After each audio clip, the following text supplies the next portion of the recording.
भक्तों, हिंदू सनातन धर्म में पूर्णिमा और अमावस्या तिथि का बहुत ही विशेष महत्व बताया गया है।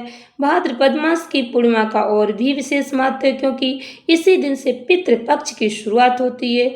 जिनका श्राद्ध पूर्णिमा के दिन पड़ता है, वो पूर्णिमा तिथि के दिन ही श्राद्ध कर सकते हैं। पितृ पक्ष के 15 दिनों तक भक्तों पितृ पृथ्वी लोक पर आकर अपने परिवारजनों को आशीर्वाद देते हैं। इस बार पूर्णिमा तिथि की शुरुआत 7 सितंबर को रात्रि 1:41 पर होगी। इसका समापन भक्तों 7 सितंबर को ही रात्रि 11:38 पर हो जाएगा। 7 सितंबर रविवार के दिन पूर्णिमा तिथि प्राप्त हो रही, इसी दिन व्रत रखा जाएगा, इसी दिन स्नान दान किया जाएगा। इस बार पूर्णिमा तिथि एक ही दिन पड़ रही है। भक्तों, देर रात्रि 1:41 से शुरुआत है, इसलिए पूर्णिमा तिथि में आपको कंफ्यूज नहीं होना है।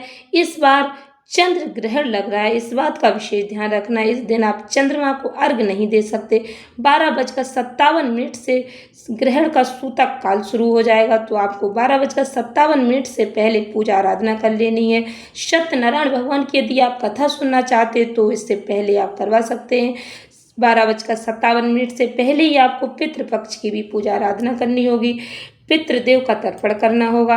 भक्तों, इस दिन आपको इस बात का भी ध्यान रखना है कि हमारे यहाँ सूतक का लगने के बाद मंदिरों के कपाट बंद हो जाते हैं, पूजा आराधना नहीं की जाती, इसलिए देर रात्रि चंद्रमा को अर्घ्य नहीं दे सकते। यदि आप चंद्रदेव की पूजा आराधना करना चाहते हैं तो जब आप अपने भगवान जी की पूजा आराधना करेंगे 12:57 से पहले, तो उसी समय पटे पर चंद्रमा की आकृति बनाकर आप चंद्रदेव की पूजा कर सकते हैं, अर्घ्य दे सकते हैं। देर रात्रि चंद्रमा को अर्घ्य नहीं दिया जाएगा, इस बात का आपको विशेष ध्यान रखना है।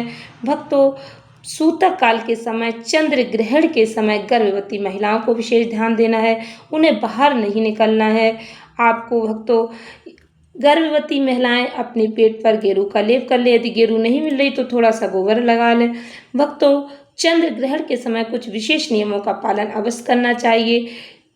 छुरी या फिर सुई का इस्तेमाल नहीं करना चाहिए। गर्भवती महिलाओं को इस बात का ध्यान रखना चाहिए। ग्रहण खत्म होने के बाद आपको स्नान कर लेना चाहिए। इसका लॉन्ग वीडियो मैं अपने चैनल पर अपलोड कर दूंगी, जिसमें आप और भी यदि आपके मन में कोई प्रश्न है तो मैं उनका भी आपको समाधान करने की पूरी कोशिश करूंगी।